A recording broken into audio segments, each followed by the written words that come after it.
Hello friends, आज हम RBSC की सीरीज में चैप्टर नंबर 3 स्टार्ट कर रहे हैं। चैप्टर नंबर 3 का शीर्षक है राजस्थान के प्रमुख किसान आंदोलन। ठीक है, देखिए, राजस्थान में जब ब्रिटिश सरकार का आधिपत्य हो जाता है तो उसके चंगुल में जो हमारे रियासतों के शासक हैं वो फंस जाते हैं, तो जिसके कारण हमारे राजस्थान के अंदर आर्थिक और सामाजिक परिस्थितियों में बहुत चेंजेज आते हैं। उन चेंजिंगों को लेकर ही किसान जो है वो असंतुष्ट हो जाते हैं, जो हमारे रियासतों के शासक हैं उनके प्रति भी और अंग्रेजी सरकार के भी, क्योंकि उस टाइम अंग्रेजी की जो नीतियां थी उन नीतियों के कारण जो हमारे कुटीर उद्योग धंधे, लघु उद्योग धंधे, जो भी कृषक पर आए, जो कृषि पर आश्रित जो लोग थे उनके सभी धंधे मतलब या तो उनके ऊपर ज़्यादा कर लगा दिए गए थे या फिर उनका उद्योग धंधे ख़त्म ही कर दिया था, जिसके चलते लोगों में रोष हो गया। और इससे किसान तो सबसे ज़्यादा, क्योंकि किसान बेचारे क्या करते थे, खेती बाड़ी करते थे, कृषि पर निर्भर रहते हैं ना किसान, तो जिसको लेकर उन पर कई तरह की लागें, कई तरह की बेगारें हैं, है ना, तो कर, कई तरह के कर, ठीक है। तो इस चीज़ को लेकर फिर किसान असंतुष्ट हो जाते हैं, और किसान असंतुष्ट होने के कारण फिर किसान विभिन्न जगह अपनी अपनी सभाएं करते हैं और किसान आंदोलनों में परिवर्तन हो जाता है। ठीक है, तो सबसे पहले हमारे राजस्थान के अंदर जो किसान आंदोलन रहे वो कौन कौन से रहे उनके बारे में यहाँ पर बताना रहना चाहिए। जैसे कि बिजोलिया किसान आंदोलन, बेगू किसान आंदोलन। देखिए, बिजोलिया सबसे लंबा चलने वाला आंदोलन, अभी आगे बताएंगे हम। ठीक है, बेगू किसान आंदोलन और मेव किसान आंदोलन, अलवर किसान आंदोलन, जयपुर किसान आंदोलन, मारवाड़ किसान आंदोलन, बीकानेर किसान आंदोलन, जिसे हम दुधवा खारा किसान आंदोलन के नाम से भी जानते हैं। ठीक है, तो इन रियासतों में प्रमुख जो है किसान लोग जो है यहाँ पे अपने मुद्दों को लेके ब्रिटिश सरकार से या रियासत के जो शासक हैं उनसे लेके अपनी बातों को कहते हैं और उनका विरोध करते हैं। और इसमें विभिन्न प्रकार की जो है नेता जो हमारे आते हैं, इनका नेतृत्व जो करते हैं वो लोगों को जागरूक करने का काम करते हैं। ठीक है, तो आगे हम चलते हैं सबसे पहले बिजोलिया किसान आंदोलन की तरफ। ठीक है, देखिए कि बिजोलिया किसान आंदोलन जो है बड़ा इम्पोर्टेंट है। बिजोलिया किसान आंदोलन जो सबसे लंबा चलने वाला, लगभग 40-45 साल के आसपास ये चला था। ये 3 चरणों में चलता है, ये बड़ा इम्पोर्टेंट है। यहाँ से देखो, जो मैं यहाँ पढ़ा रहा हूँ ये क्रक्स है इसका, बाकी पढ़ने के लिए हमें वो पढ़नी चाहिए। ठीक है, बिजोलिया सबसे पहले हमें इस क्या पढ़ना चाहिए आंदोलन के बारे में। देखो, चाहे हमारे मेंस लिखेंगे या प्रीलिम्स में या किसी भी एग्जाम में, कि बिजोलिया किस क्षेत्र में है, कौन नेतृत्व करता है, क्या क्या उसमें इम्पोर्टेंस रही है, क्या समय सीमा है, और उस आंदोलन के दौरान देखो इसकी पृष्ठभूमि यही है। पृष्ठभूमि बनाना जरूरी है। हम किसी चीज़ को पढ़ने से पहले हमें एक सिमिलैरिटी बनानी है ना। कोई भी किसान आंदोलन करेंगे उसका क्षेत्र पढ़ेंगे, फिर उसका नेतृत्वकर्ता पढ़ेंगे, फिर उसके अंदर प्रमुख क्या क्या बातें हुई वो पढ़ेंगे। तो ये चीज़ अगर हम पढ़ेंगे उस हिसाब से तो हमें बहुत चीज़ें याद रहती है। कोई घटना हुई है तो उस घटना को याद रखेंगे। ठीक है चलो शुरुआत करते हैं। बिजोलिया किसान आंदोलन, जो बिजोलिया क्षेत्र जो भीलवाड़ा का स्थित है, मेवाड़ राज्य के प्रथम श्रेणी का ये ठिकाना हुआ करता था उस टाइम। ठीक है, अधिकांश लोग यहाँ पर अपने जीवन का निर्वाह करते थे, कृषि पर आधारित थे। और ये इस क्षेत्र में जो अधिकांश जो है धाकड़ जाति के लोग हुआ करते थे या धाकड़ जाति के किसान हुआ करते थे। ठीक है तो इसको लेके यहाँ पर अब शुरुआत करते हैं। एक सेकेंड देखिए, सबसे पहले हमारे इसमें बिजोलिया किसान आंदोलन जो 3 चरणों में रहा था। पहला चरण 1897 से लेकर 1915 तक, दूसरे चरण 1915 से लेकर 23 तक, और फिर 1923 से लेकर 41 तक। ठीक है, ये बड़े इंपॉर्टेंट है, इन 3 चरणों को हमें देखना है। ठीक है, तो अब पहला जो चरण शुरुआत होता है 1897 के अंतर्गत, जो लगभग 1915 तक जाता है, इसमें धाकड़ जाति के किसान जो है भाग लेते हैं मोस्टली। ठीक है, और जो वहाँ के लोकल नेता हैं, यानी इस काल में आंदोलन का नेतृत्व कौन कर रहे हैं, स्थानीय लोग कर रहे हैं, जिसमें नेतृत्वकर्ता प्रमुख जो है साधु सीताराम जी हैं। तो पेपर में यही आएगा प्रथम चरण का नेतृत्व कौन कर रहे थे, या फिर कौन कौन से इस किसान आंदोलन से संबंधित नेता थे। ये प्रीलिम्स का क्वेश्चन है। आरएस में इसका क्वेश्चन जैसे मैंने लिखा हुआ ना, इस तरीके से आप इसको फ्रेम कर सकते हैं और भी। ठीक है, चलो आगे बात करें दूसरा चरण वही 1915 से लेके फिर पथक जी आ जाते हैं, विजय सिंह पथिक जी। फिर वो अपने उसकी बागडोर अपने हाथों में संभाल लेते हैं। तो 1915 से लेकर 23 तक पथिक जी आ जाते हैं। फिर जो है हमारे माणिकलाल वर्मा जी, राम नारायण चौधरी जी, फिर बाद में इसमें जमनालाल बजाज वगैरह बहुत हैं। तो ऐसा नहीं, ये तो इम्पोर्टेंट नेता है जो आरपीएससी हमेशा पूछती है, ठीक है। और इनमें हम कंफ्यूज भी रहते हैं, तो कन्फ्यूजन को दूर करना है हमें, ठीक है। तो ध्यान रखना। तो कैसे याद रखें कि भाई जो पहले चरण को कौन कर रहे हैं, साधु सीताराम जी लीड कर रहे हैं, धाकड़ जाति के किसानों को लोग हैं। सन 1897 के आसपास जो गिरधरपुरा गांव है, उस गिरधरपुरा गांव में क्या है कि किसान जो है इकट्ठे होते हैं और महाराणा फतेह सिंह है उस महाराजा जी से जाके मिलते हैं। लेकिन महाराणा जी के उस बात करने के बावजूद भी उस पर कोई परिणाम नहीं निकलता है। इसको लेके किसानों में रोष हो जाता है, ठीक है। अब किसानों में रोष हो जाता है तो क्या होगा, तो किसान क्या करेंगे, सरकार का विद्रोह करेंगे, ठीक है। तो उसी 1897 में, ये इम्पोर्टेंट है गिरधापुरा गांव, क्योंकि गिरधापुरा गांव है, यहाँ पर एक किसान की एक मृत्यु के भोजन के अवसर पर यहाँ पे लोग इकट्ठे होते हैं, ठीक है। एक दूसरे से विचार विमर्श करते हैं, फिर निर्णय लेते हैं कि उदयपुर के जो महाराणा है राजा फतेह सिंह, उससे जाके मिलेंगे, लेकिन उसका कोई परिणाम नहीं निकलता है, ठीक है। रियासती सरकार द्वारा भी यहाँ पर उदासीनता बरती जाती है, और बिजोलिया के शासक हैं उसके द्वारा भी मतलब उदासीनता बरती जाती है इसको लेके ही, क्योंकि उस समय किसान जो विभिन्न प्रकार के लागों से ग्रसित थे। अब 1903 में ये देखो 1903 में है चवरीकर, ये इम्पोर्टेंट है, ये आरएस मेंस में प्रीलिम्स में पूछ लिया जाता है। 1903 में क्या करते हैं, राव कृष्ण सिंह भाई साहब वहाँ के शासक है, उन्होंने चमरी नाम से एक कर लगा दिया। चमरी कर क्या होता था कि हर व्यक्ति जो अपनी लड़की की शादी करता था तो उसके विवाह के अवसर पर उस बाबूजी को ठिकाने में 13 रुपये जमा करवाने पड़ते थे। लेकिन कहीं कहीं इसका 5 रुपये का भी वर्णन है कि कहीं कुछ जो हमारे राजस्थान के इतिहास है उसके अंदर कुछ जगह 5 रुपये भी है, तो ध्यान रखना है, आरएस प्रीलिम्स में आ जाता है। तो चवरी कर के रूप में अपनी कोई किसान या व्यक्ति कोई भी शादी करता है तो कन्या के विवाह के अवसर पर हम कितने रुपए दे रहे हैं, 13 रुपये या फिर 5 रुपये, ठीक है। इस चीज़ को लेके फिर उसके बाद क्या होता था, वर साहब के साथ मतलब जो वर होता था वो राव साहब यानी जो वहाँ के शासक हुआ करते थे उसके सामने उपस्थित होकर उससे आशीर्वाद प्राप्त करना था। तो ये एक अपमानजनक, मतलब कोई व्यक्ति अपमान ही मानेगा, और अपमान मानेगा तो इसलिए किसानों को रोष व्याप्त हो गया। किसानों ने इसका मूक विरोध किया। मूक विरोध का मतलब यही है कि उन्होंने कई सालों तक बेचारों ने अपनी शादी, बहन बेटी की शादी नहीं की। 2 वर्षों तक लगभग ऐसा चला कि उन्होंने अपनी शादी नहीं की। इसको लेके किसानों में बड़ा रोष हो गया। चलो 1906 में क्या हो जाता है, राव कृष्ण जी भाई साहब का देहांत हो जाता है, ठीक है। राव कृष्ण जी भाई साहब का देहांत हो जाता है, उनकी जगह फिर जो आते हैं उनके संबंधी पृथ्वी सिंह बिजोलिया के स्वामी बन जाते हैं।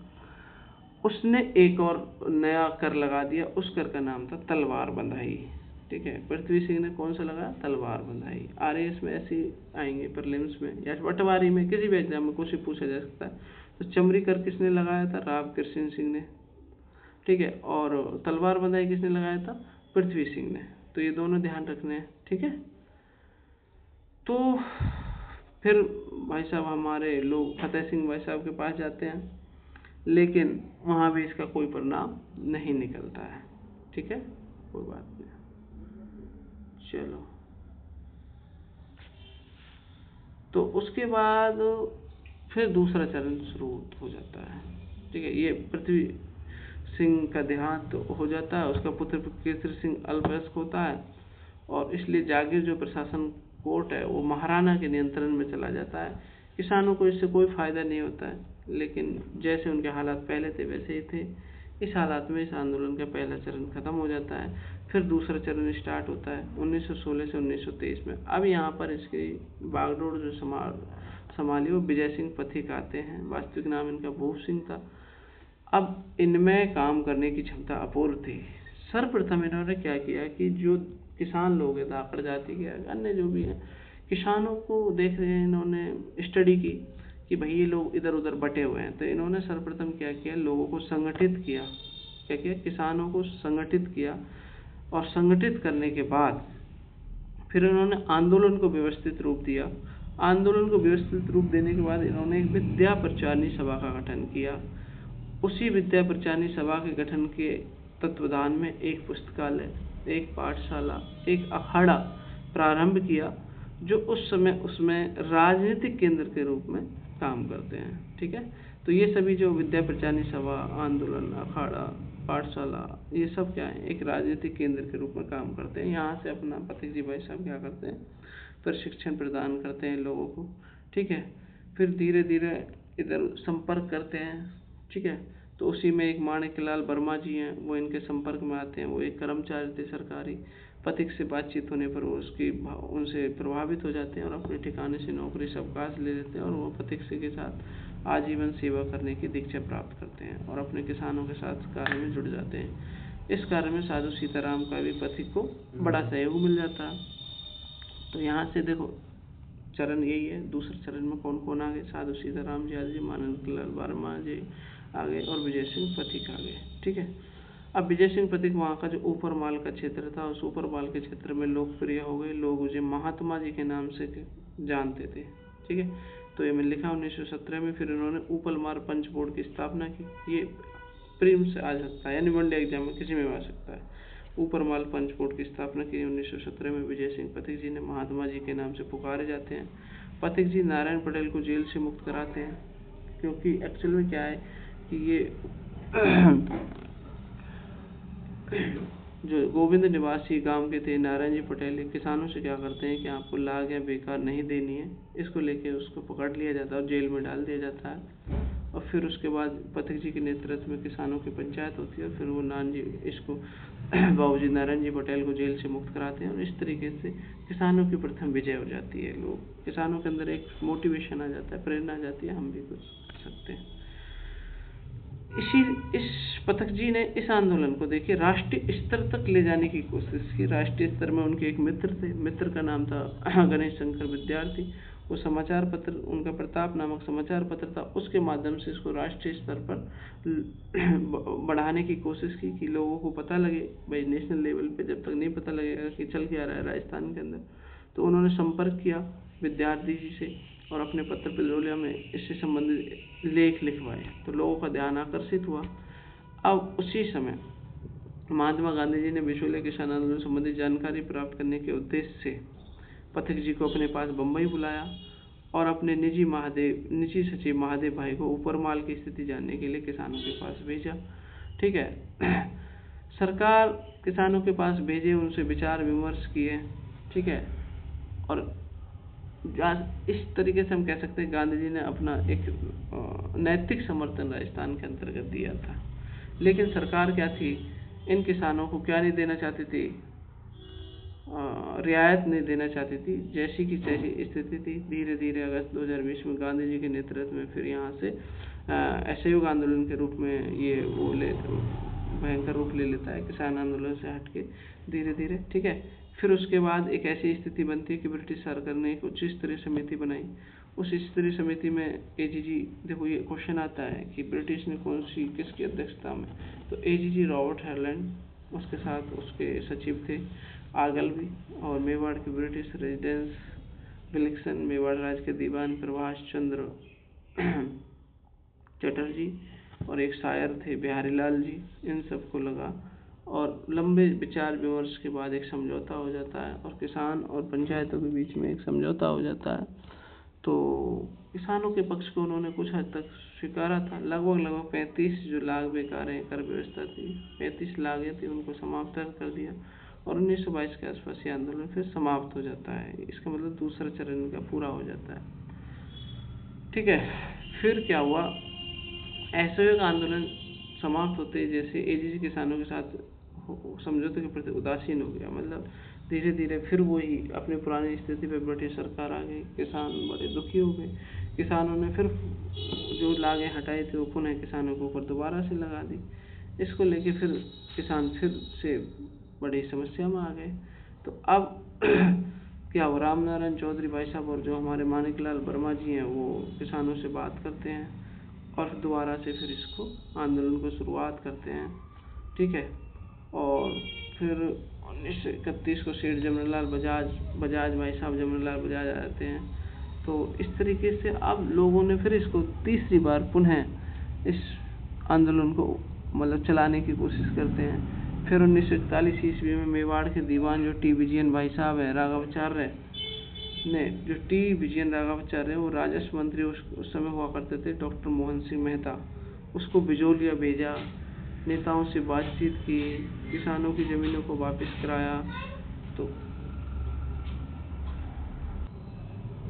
तो इसको लेके फिर वो हुआ, मतलब किसान नेता और अन्य नेताओं से बातचीत करके इस समस्या को, जो ज़मीन की समस्या थी, इस किसानों को दे दी गई और इस तरीके से आंदोलन फिर समाप्त हो जाता है। ठीक है, आगे चलते हैं। उसके बाद हमारा किसान आंदोलन शुरू होता है नेक्स्ट, बेंगू किसान आंदोलन। ठीक है, देखो सबसे पहले तो इसका हमें पता होना चाहिए टाइम लाइन्स भी। कभी कभी पेपर में पूछ लिया जाता है कि किस ईयर के आसपास ये हुआ था। ठीक है, बेंगू किसान आंदोलन जो मेवाड़ का है मेन, है ना, जो मातृकुंडिया स्थान है वहाँ पे मेवाड़ में, मैनाल चित्तौड़गढ़ के आसपास का। तो वहाँ पे क्या करते, किसानों में अनावश्यक जो अत्यधिक कर हुआ करते थे, लाख बेकार हुआ करते थे, बैठ बेकार, सामंती जुल्मों के विरुद्ध रामनारायण चौधरी के नेतृत्व 1921 में आंदोलन की शुरुआत होती है। ठीक है, देखो इसमें मेन चीज़ यही है, देखो फिर मैं बता रहा हूँ, जो घटनाएं घटती हैं वो बड़ी इंपॉर्टेंट है, वो फिर पेपर में पूछी जाती है। ठीक है, तो इसमें इसी बेंगू के किसान 1921 में मैनाल का एक भैरवकुंड नामक स्थान है, उस स्थान पर किसान एकत्रित होते थे और उसमें फिर क्या करते हैं, जो पुलिस होती है, ब्रिटिश सरकार की पुलिस या रियासती सरकार की पुलिस, दोनों मिलकर वहाँ जाती है, किसानों के ऊपर उस मीटिंग के ऊपर जो गोलीबारी करते हैं। गोलीबारी में रूपा जी और कृपा जी जो धाकड़ सेना की, ये दोनों किसान हैं, ये सेना की गोली से मारे जाते हैं। ठीक है, बड़ी इंपॉर्टेंट है, ध्यान रखना। ऐसे क्वेश्चन आ जाता है कि किस आंदोलन में रूपा जी और कृपा जी मारे गए। ठीक है, तो शहीद हुए, सॉरी, तो ये शहीद हो जाते हैं। ठीक है, उसके बाद फिर वॉल्शेविक एक समझौता होता है। ये बेंगू के ठाकुर अनूप सिंह हैं और राजस्थान सेवा संघ के रामनारायण चौधरी हैं, इनके मध्य समझौता से, जिसे हम वॉल्शेविक समझौता दी जाती है। फिर बाद में आंदोलन की कमान विजय सिंह पथिक ले लेते हैं। ठीक है, तो इस तरीके से बेंगू किसान आंदोलन भी समाप्त हो जाता है, ज़्यादा इसमें कुछ है नहीं। ठीक है, तो ये ध्यान रखना। उसके बाद बात करें हम भरतपुर। देखो भरतपुर किसान आंदोलन ये बड़ा इम्पोर्टेंट है। भरतपुर में क्या थी, उस समय जो किसानों की जो दशा थी वो ठीक ठाक थी, मतलब ठीक ठाक कमा रहे थे। तो वहाँ की जो 90% भूमि थी वो सीधे राज्य सरकार के नियंत्रण में थी। यहाँ पर जैसे विभिन्न प्रकार की जातियाँ थी, जैसे ब्राह्मण, जाट, गोर, अहीर में, वे सब बराबर अपनी हैसियत रखा करते थे। भरतपुर राज्य में लगभग 1931 में क्या होता है कि नया भूमि बंदोबस्त नियम लागू होता है ना। अब नया भूमि बंदोबस्त लागू होता है, ये रीजन है, मेन रीजन है किसान आंदोलन का। ये ध्यान रखना है कि भरतपुर किसान आंदोलन में किसके कारण भूमि ये चलता है। ठीक है, पता लगे भरतपुर किसान आंदोलन तो कहाँ हुआ, भरतपुर के अंदर हुआ। कब हुआ, लगभग 1931 के आसपास। तो दो चीज़ें पता लगी, किसके नेतृत्व में हुआ, तो भोजी लम्बरदार। ठीक है, तो अब क्यों हुआ, क्योंकि नया भूमि बंदोबस्त नियम लागू, जिसके कारण किसानों जो कर दिया करते थे या राजस्व दिया करते थे, उस राजस्व में वृद्धि हो जाती है, यानी इंक्रीमेंट हो जाता है, जिसका कारण किसानों पर जो है उनकी जो आमदनी है वो बहुत कम हो जाती है। इसको लेके किसान आंदोलन विरोध में आ जाते हैं। जब राज्य सरकार इसकी ओर कोई ध्यान नहीं देती है तो फिर हमारे नेतृत्वकर्ता भोजी लम्बरदार साहब 500 किसानों को लेकर भरतपुर में एकत्रित होते हैं और फिर वहाँ पर एक भड़काऊ भाषण के आरोप में इनको गिरफ्तार कर लिया जाता है। ठीक है, लेकिन गिरफ्तार करने के साथ फिर आंदोलन भी समाप्त हो जाता है। तो बस 2-3 बातें हैं, 3 बातें इंपॉर्टेंट है। भरतपुर किसान आंदोलन, 95% भूमि राज्य के नियंत्रण में, नया भूमि बंदोबस्त, नेतृत्व करता भोसले। चलो नेक्स्ट फिर करते हैं हम। देखो ये बड़ा इम्पोर्टेंट है,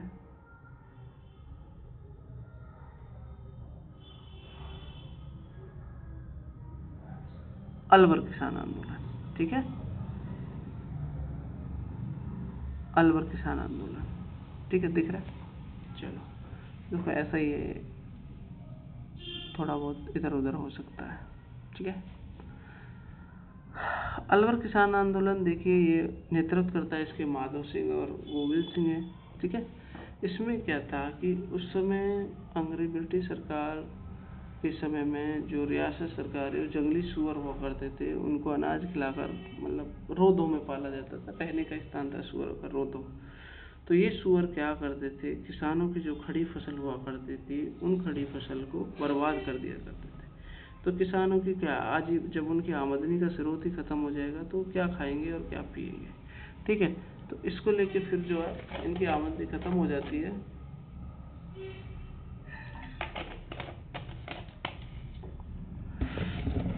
तो किसान बड़े रोष में आ गए।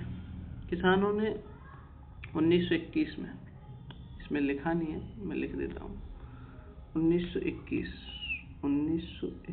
ठीक है, 1921 में ये आंदोलन शुरू होता है। 1921 से 1925 तक चलता है ये। ठीक है, और लोग जो मतलब किसान जो लोग सूअरों की समस्या का निराकरण हेतु एक आंदोलन शुरू करते हैं।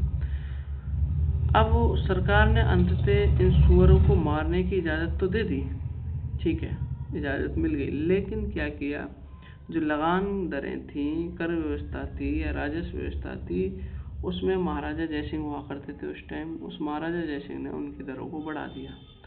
इसके फलस्वरूप फिर विरोध शुरू 14 मई 1925 को, ये देखो ये लिखी हुई, 14 मई 1925 को लगभग 800-900 किसान जो है अलवर में एक नीमू चाना के गांव में, उस नीमू चाना गांव में एकत्रित होते हैं और उन किसानों पर फिर सरकार के द्वारा सैनिक बलों ने अंधाधुंध मशीन गनों से फायरिंग की, जिसमें सैकड़ों किसान मारे जाते हैं।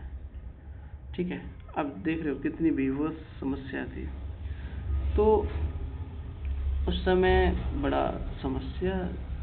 अब क्या हुआ कि इस कांड की गांधी जी को पता लगती है। गांधी जी भाई साहब उसको जलियांवाला बाग हत्याकांड से भी भीभत्स हत्याकांड बता देते हैं और उसे डायरवाद की संज्ञा दे देते हैं। तो ये क्वेश्चन आ जाता है। तो ये नीमू चाना हत्याकांड जो है रामनारायण चौधरी ने इसको संज्ञा दी थी। ठीक है, तो फिर मैं इसमें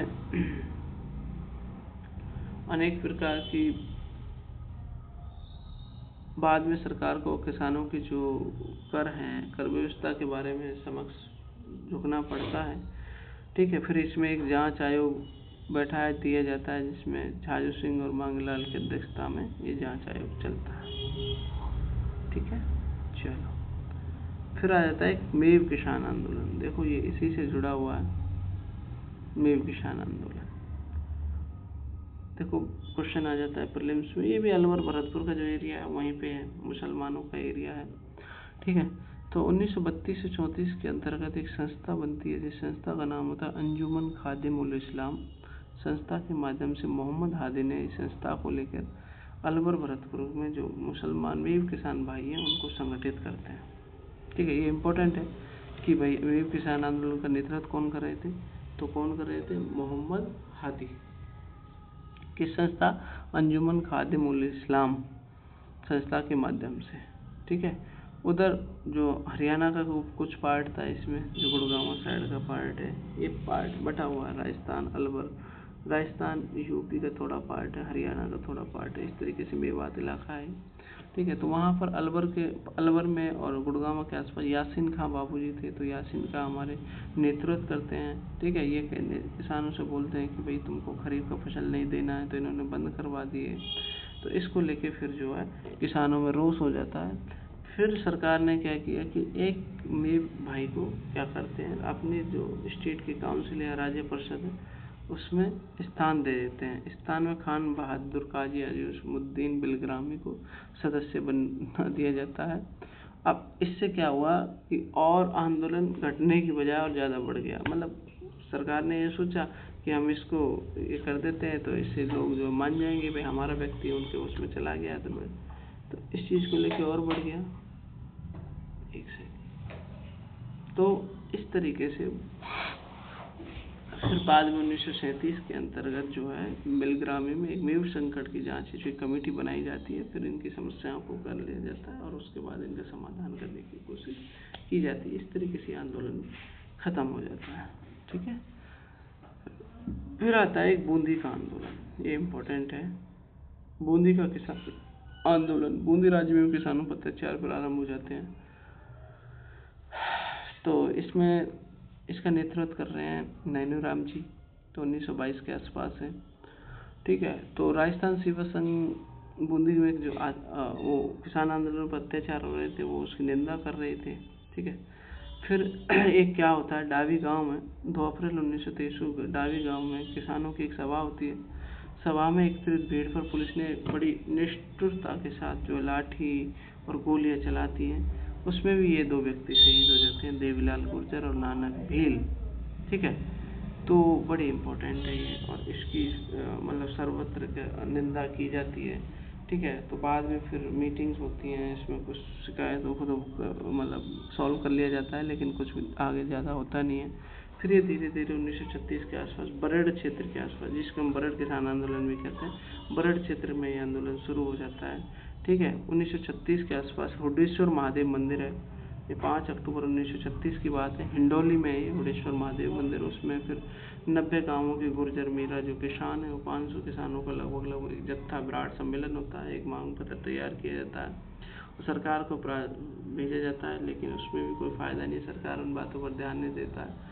तो धीरे धीरे ये भी आंदोलन चलता रहा था। ठीक है, बाद में कुछ लोगों को गिरफ्तार कर लिया, इस तरीके से आंदोलन भी समाप्त हो गया। तो ये ध्यान रखना, देखो ये जो घटना है ना, ये एग्जाम में आती है। ठीक है, ये इम्पोर्टेंट है। तो बूंदी किसान आंदोलन या बरड़ किसान आंदोलन आ जाए तो क्या लिखना, दावे हत्याकांड बड़ा इंपॉर्टेंट है। तो देवीलाल गुर्जर और नानक भील की मृत्यु हो जाती है। इसके लिए फिर माणिकलाल वर्मा बाद में अर्जी गीत गाते हैं देवीलाल गुर्जर के लिए और नानक के लिए। ठीक है, ये भी क्वेश्चन कई बार पूछा गया है। चलो आगे चलते हैं। जयपुर किसान आंदोलन, देखो ये बहुत बड़ा किसान आंदोलन है, ऐसा नहीं है छोटा मोटा है। तो इसमें सारा शेखावाटी एरिया पूरा आ जाता है। ठीक है, बाकी इसमें मोटा मोटी हम पढ़ लेते हैं, ज़्यादा इसमें नहीं। ठीक है, क्रक्स पता होना चाहिए। देखो ये जयपुर किसान आंदोलन है, इस आंदोलन का जो क्षेत्र है वो ये शेखावाटी, तोरावाटी, शांभर, सीकर, केतड़ी, ये किसान आंदोलन सीकर से प्रारंभ होता है। इस आंदोलन की जो प्रेरणादायक है वो धापी दादी थी।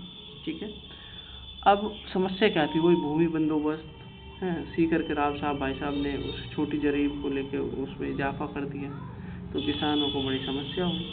भरतपुर के शासक थे देशराज जी, उन्होंने इस बंदोबस्त को लेकर भी सभा का आयोजन किया था। भरतपुर के राजा जो देशराज जी थे, तो उन्होंने कहा कि सीकर में शेखावाटी एरिया में ये जो है किसान आंदोलन, लोग परेशान है, तो उसको लेकर उन्होंने साथ दिया। फिर बाद में इसी आंदोलन में एक कूदन हत्याकांड होता, कूदन गांव में वही किसानों की मीटिंग चल रही थी, वही सरकार आ जाती है, गोलीबारी करती है, तो उसमें कूदन हत्याकांड होता है, यानी कूदन का गांव में कांड होता है। तो चेताराम और टीकूराम जी भाई साहब जो है वह शहीद हो जाते हैं, हमारे 2 किसान भाई हैं वो शहीद हो जाते हैं। ठीक है, इसी क्षेत्र में क्या होता है कि फिर जयसिंहपुरा गांव में, ठीक है, उस जयसिंहपुरा गांव में भी ठाकुर है वहाँ का, उस ठाकुर ने अपने भाई हरनाथ सिंह के साथ क्या करते हैं, लाठी और तलवारों से हमला कर देते हैं किसानों में। ठीक है, और किसान उसका, लेकिन कई किसान उसमें घायल हो जाते हैं। ठीक है, और बाद में ये इसकी वो कमेटी होती है, जांच आयोग होती है, तो जो जयसिंहपुरा के ठाकुर है उसको दोषित सजा हो जाती है। तो ये प्रथम बार ऐसा व्यक्ति है जिसको किसी उसको रिसालेदार या किसी रियासतदार ठाकुर को सजा होती है, तो ये भी ध्यान रखना। ठीक है, बाद में फिर टीकाराम पालीवाल जी इसमें अपना भूमिका निभाते हैं और लोगों के बीच में क्या करते हैं, मतलब समझौता होता है। ठीक है, तो ये हमारा जयपुर का आंदोलन है, तो ध्यान रखना थोड़ा सा। देखो ये मारवाड़ किसान आंदोलन है, देख लेते हैं। मारवाड़ जो डीडवाना परगना है उसमें पाखिया भूमिचारा पद्धति प्रचलित थी, तो उसको लेके किसानों में रोष था। तो इसके नेतृत्व करता थे अपने जयराम व्यास जी, जो बाद में हमारे मुख्यमंत्री बने। ठीक है, तो यहाँ लगभग 136 लागे बागें थी।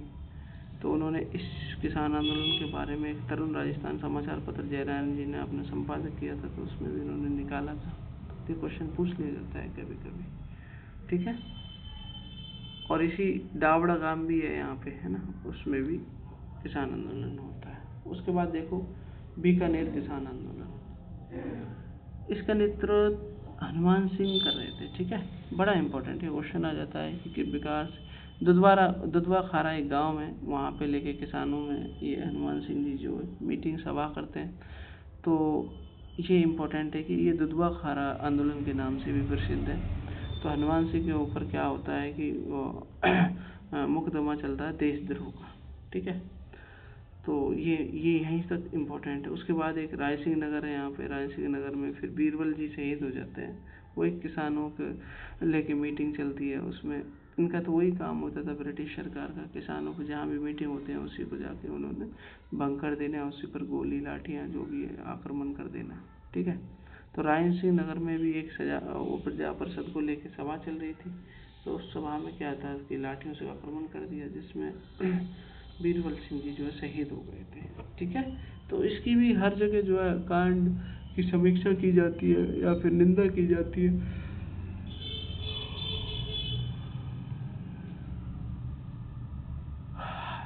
तो यहीं फिर एक कांगड़ा गांव है, उस कांगड़ा गांव में भी इसी तरीके से समस्या आ जाती है। कांगड़ा गांव में भी किसानों पर जो मानवीय अत्याचार होते हैं। तो ये क्वेश्चन आएंगे, कांगड़ा गांव कांड कहाँ हुआ, राय सिंह नगर कांड कहाँ हुआ, दुधवा खारा कहाँ हुआ, तो ये क्वेश्चन आते हैं। ठीक है, पेपर में। तो ये मैंने क्रक्स किया हुआ है। बाकी तो थोड़ा बहुत अगर पढ़ना है थोड़ा, तो आरबीएससी कक्षा 9 की क्लास आप अपने लेवल पे भी थोड़ा थोड़ा पढ़ सकते हैं, लेकिन फिर क्रक्स यही है ना, क्रक्स बहुत इंपॉर्टेंट है। ठीक है, तो इसी आंदोलन में बीकानेर के किसान आंदोलन प्रमुख हस्ताक्षरों में थे कुमाराम आर्य भी थे। उन्होंने परंपरागत लाग बिगाड़ जो थी इनको अपनी किताब में लिखा। तो उस किताब का नाम था किसान यूनियन क्यों।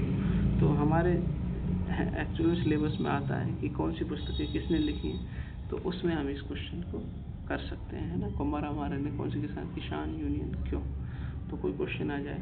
तो इस तरीके से हमारा ये तीसरा चैप्टर है जो समाप्त होता है। ठीक है, आरएस बेस में क्वेश्चन बन सकते हैं, है ना। तो किसी भी 2 नंबर में बन सकता है, किसी कांड को लेके बन सकता है, या फिर किसी आंदोलन को लेके 5 नंबर में बन सकता है, या फिर 10 मार्क्स में भी 10 मार्क्स में भी बना सकते हैं, क्योंकि सीधा बोल देंगे कि भाई राजस्थान के किसान आंदोलन के बारे में समीक्षा कीजिए या फिर उनके आलोचनात्मक टिप्पणी कीजिए। ठीक है, तो इस तरीके से, या किसी एक बिजोले किसान आंदोलन को लेके या इसके दौरान जो हमारे नेतृत्व करता है उनके बारे में क्वेश्चन पूछा जा सकता है। तो आरबीसी में क्वेश्चन जो दिए गए हैं वो तो मेन है, जो पीछे दिए क्वेश्चन दिए जाते हैं वो मेंस के लिखने के लिए बड़े इंपॉर्टेंट होते हैं। ज़्यादा कहीं से क्वेश्चन नहीं मिलते हैं तो हम उनको लिख के देख सकते हैं। ठीक है, बाकी इसके और लेके भी एक स्ट्रेटजी बताएंगे कि हमें क्वेश्चन कैसे लिखते हैं, शैली कैसे विकसित की जाती है। ठीक है, और बाकी कैसे याद रखना होता है। देखो, याद करने का तरीका यही है, हम कोई भी क्रक्स अपने पास, देखो मैं ये नहीं कह रहा नोट्स बनाइए, ऐसा नहीं है कि मेरे नोट्स हैं बड़े सफल हैं। सब मेन ये है कि हर व्यक्ति को, हर स्टूडेंट को अपना दिमाग लगाना है कि मुझे इस चीज़ को कैसे लर्न करना है, जैसे भी लर्न करना है, बोल के, सुन के, देख के, जो भी है, जो भी तरीका है, या किताब में से बार बार पढ़ के या लाइनिंग करके, जैसे भी है लिख के, मतलब याद रखना है ना, इम्पोर्टेंट है याद रखना। ठीक है, तो देखो मैंने आंदोलनों को लेके एक छोटा सा क्रक्स बना दिया है कि ये आंदोलन है, इससे रिलेटेड क्या क्या नेतृत्वकर्ता कौन है, कांड कौन कौन से हुए, अन्य कोई भी जानकारी है तो उसको लेके मैंने ये बता दिया। देखो यहाँ से ना, अब इसका क्रक्स ही पूरा, मतलब हमने पढ़ा उसका क्रक्स बना दिया। बैंगू किसान आंदोलन के देखो नेतृत्वकर्ता जैसे रामनारायण चौधरी, रूपा जी कृपा जी शहीद हो जाते हैं, बॉल्शेविक समझौता होता है। फिर भरतपुर किसान आंदोलन जिसमें भोजी लंबरदार नेतृत्वकर्ता होते हैं और नया भूमि बंदोबस्त उनका कारण था। ठीक है, अलवर किसान आंदोलन, उसमें देखो नीमू चाइना हत्याकांड जो होता है, नेतृत्वकर्ता कौन है, माधो सिंह गोविंद सिंह। ठीक है, सुअर की समस्या को लेके यहाँ समस्या होती है ना। फिर बूंदी किसान आंदोलन, तो इसमें नेतृत्वकर्ता कौन है, नैनूराम शर्मा। ठीक है, और डाबी हत्याकांड होता है। फिर मारवाड़ आंदोलन, इसमें कौन था, डावड़ा हत्याकांड। बीकानेर आंदोलन, तो इसमें 3 थे, देखो दुधवा खारा, राय सिंह कांड, कांगड़ा। ठीक है, हनुमान सिंह नेतृत्व कर रहे थे। तो अब देखो ये पूरा क्रक्स हो गया, तो यही हमें ध्यान रखना है ना। हमने सारी चीज़ें पढ़ी, देखो हम बुक्स पढ़ते हैं, पहले एक्सप्लेन करते हैं, ठीक है, अच्छी बात है। उसके बाद हमने शॉर्ट अपने वो बना लिए, उसके बाद देखो 1-2 लाइन में मुश्किल से, देखो जो चीज़ हमें प्रीलिम्स के लिए याद रखनी है या फिर किसी भी वनडे एग्जाम, पटवारी, सेक्रेटरी, बीडीओ, जो भी है, राजस्थान का XYZ एग्जाम, तो ये चीज़ें बार बार पूछी जाती है। तो इस तरीके से हम इसको याद रख सकते हैं ना। तो अगर ये चीज़ें हम बार बार करेंगे तो हमें जीके पढ़ने में टाइम नहीं लगेगा, है ना। वो लोग बोलते हैं कि इतना टाइम लग रहा है, इतना टाइम लग रहा है, नहीं, बहुत कम टाइम लगता है अगर हम इन चीज़ों को क्रश करके पढ़ेंगे। चलो आज के लिए इतना ही, नेक्स्ट वीडियो नेक्स्ट चैप्टर में। Okay, thank you. पसंद आए तो लाइक करिएगा, शेयर कर दीजिएगा, ठीक है। और कुछ कमेंट भी कर सकते हैं अगर कोई इम्प्रूवमेंट करनी हो तो, ठीक है। बाकी मुँह पे जो संसाधन है मेरे पास, उन्हीं के हिसाब से मैं ये सारी चीज़ें करा रहा हूँ, ठीक है। पढ़ लेते हैं, टाइम पास हो जाता है अपना, मतलब पढ़ने का, है ना, एक रिवीजन हो जाता है तो उसको लेके, ठीक है, ठीक है। Okay, thank you.